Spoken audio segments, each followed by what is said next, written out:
In this tutorial, we're going to show you how to do a factory reset for your D-Link DWR-M930DS Dual SIM Router.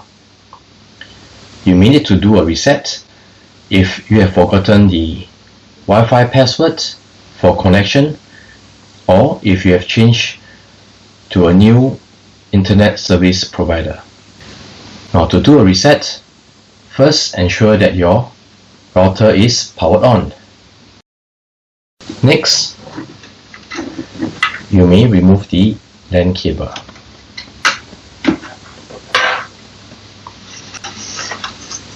Now, at the back of the router, there is a reset pinhole button as indicated over here.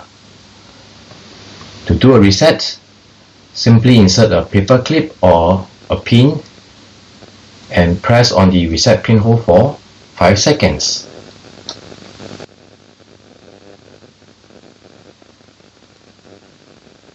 And release. The router will restart.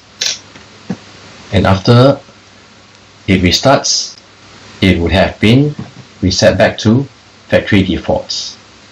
So you may plug in the LAN cable so that you can use the network. The default settings are applied once the router has been reset, and the